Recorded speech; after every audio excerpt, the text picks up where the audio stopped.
नमस्कार। प्रस्तुत है आज का चिंतन। जिन देशों के पास अपने साधन और आधार नहीं होते उन्हें बाहर से आयात करने पड़ते हैं। खाड़ी देशों में अपना अन्न जल नहीं है तो उन्हें वे बाहर से मंगाने पड़ते हैं। पर रूस, अमेरिका जैसे अन्न बाहुल्य वाले देश भी यदि उन्हें बाहर से मंगाने लगें तो यह आश्चर्य की बात है।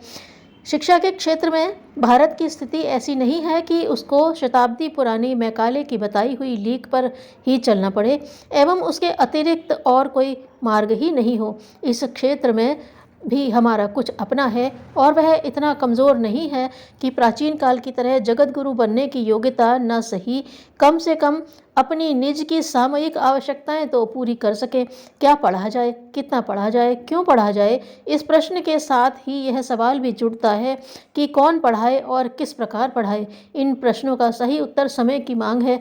यदि यह निरीक्षण परीक्षण किए बिना जो चलता है उसे ही चलने देने का अपना मानसिक दिवालियापन दिखाया जाएगा तो यह उचित न होगा। सिद्धांत विहीन शिक्षा छात्रों को, उनके अभिभावकों और साथ ही पूरे समाज को हैरान करेगी, कर भी रही है। शिक्षा का उद्देश्य यह होना चाहिए कि बच्चे जब जीवन क्षेत्र में प्रवेश करने योग्य हो तो उन्हें स्वावलंबी और सुसंस्कारी विकसित किया जाए। उन्हें मात्र नौकरी ही एकमात्र अवलंबन न दिखे। उतने छोटे दायरे में ही उनको जीवन यापन करने के लिए नौकरी पर अवलंबित न रहना पड़े। बढ़ती हुई आबादी और बढ़ती हुई शिक्षा संस्थाओं को देखते हुए यह संभव नहीं कि सभी शिक्षितों को नौकरी मिले। ऐसी दशा में उनके लिए गृह उद्योग में लगाए जाने की व्यवस्था होनी चाहिए। कुटीर उद्योगों का एक निश्चित क्षेत्र होना चाहिए जिसमें बड़े कारखाने प्रवेश न करने पाए, अन्यथा विशालकाय मशीनों की प्रतिस्पर्धा में एक भी कुटीर उद्योग टिक न सकेगा। कच्चा माल देने और बना हुआ लेने खपाने के लिए सहकारी समितियों को यह दायित्व सौंपा जाना चाहिए। सुसंस्कारिता संवर्धन के लिए अलग से प्रयास किया जाए। स्कूलों का वातावरण और अनुशासन ऐसा हो जिस ढांचे में ढलकर शिक्षार्थी नीतिवान और पराक्रमी बनकर निकले। छात्रों के व्यक्तित्व को परिष्कृत करने की विधि व्यवस्था भी हमारे पाठ्यक्रम का अविच्छिन्न अंग होनी चाहिए। इस प्रयोजन में शिक्षकों और अभिभावकों का मिलाजुला प्रयास चलना चाहिए क्योंकि विद्यार्थी को दोनों ही वातावरण में रहना पड़ता है।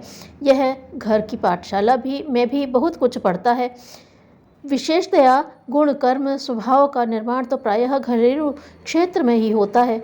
घर और पाठशाला के संचालकों के बीच ऐसा तालमेल रहना चाहिए कि यदि कहीं कोई दुर्गुण पनप रहा हो तो उसे समय रहते संभाला जा सके। पाठ्य पुस्तकों में ऐसे विषय हों जो भावी जीवन की समस्याओं का स्वरूप और समाधान समझने में काम आए, उनका व्यवहार में उपयोग हो सके। इसके लिए वर्तमान और उससे भी अधिक भविष्य संबंधी परिस्थितियों का ज्ञान कराया जाना चाहिए। इतिहास को छोटी छोटी कहानियों के रूप में संक्षेप में ही पढ़ाया जा सकता है। राजनीतिज्ञों को संसार भर के संविधान और वहाँ की समस्याओं को जानना चाहिए। विशेषज्ञ बनने वालों के लिए पृथक से एकेडमियाँ हों, किंतु सामान्य स्तर के छात्रों को जिन विषयों से कभी काम नहीं पड़ने वाला है उनका बोझ उन पर लादने से क्या लाभ। इससे तो कहीं अच्छा यह है कि उन्हें शारीरिक, मानसिक, पारिवारिक, आर्थिक, सामाजिक और धार्मिक विषयों की ऐसी जानकारी दी जाए जिसके आधार पर उन्हें भावी जीवन के समाधान में कुछ सहायता मिल सके। वह अपने कर्तव्यों और अधिकारों की परिधि से भली प्रकार अवगत होकर सुयोग्य नागरिक बन सके। शिक्षा पर खर्च होने वाली राशि एक ओर बढ़ती जाती है, दूसरी ओर अशिक्षितों की गणना भी पहले की अपेक्षा कई गुनी बढ़ रही है। इसका एक कारण जनसंख्या की वृद्धि भी हो सकती है, पर दूसरा उससे भी बड़ा कारण यह है कि कॉलेजों, विश्वविद्यालयों पर खर्च अधिक हो रहा है, जबकि प्राथमिक और माध्यमिक स्तर के स्कूलों की संख्या बढ़नी चाहिए थी।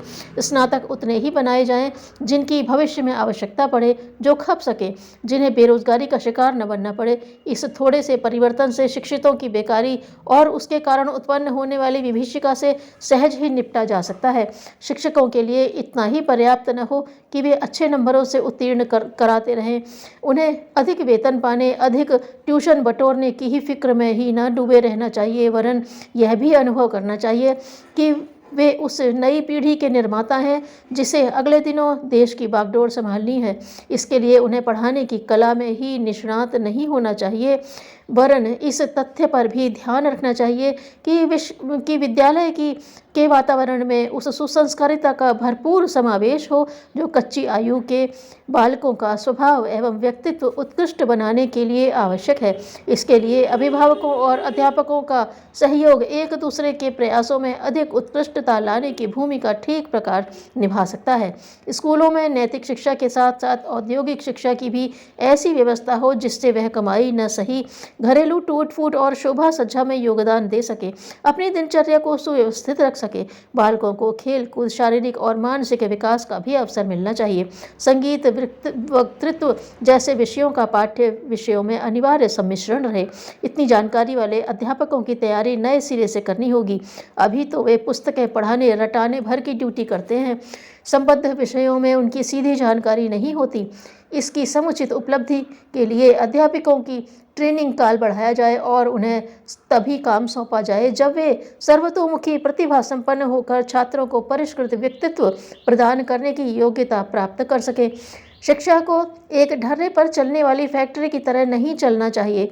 आज तो विद्यार्थी कच्चा माल, शिक्षक मजदूर और पाठशाला कारखाने ही होते हैं। छात्र फैक्ट्री में विनिर्मित वस्तु की तरह बनकर निकलता है, किंतु संसार रूपी बाजार में कोई उसका खरीदार नहीं होता।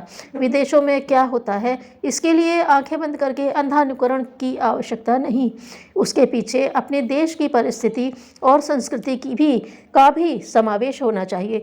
जिन समस्याओं का हमें सामना करना पड़ रहा है या अगले दिनों करना पड़ेगा, उनसे निपटने की तैयारी में भी हमारे छात्र आवश्यक जानकारी और तैयारी कर चुके हैं या नहीं, यह देखना परखना भी आवश्यक होना चाहिए। वार्षिक परीक्षा में किसी प्रकार उत्तीर्ण होने और प्रमाण पत्र प्राप्त करने की पद्धति में भारी परिवर्तन की आवश्यकता है। उसमें छात्र का कार्यकाल में जो काम हुआ और जैसा आचरण रहा, उसका निष्कर्ष भी साथ में जुड़ना चाहिए।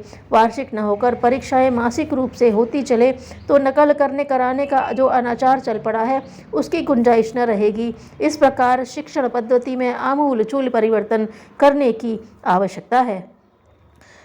जब तक हम में अहंकार की भावना रहेगी, तब तक त्याग की भावना का उदय होना कठिन है। धन्यवाद।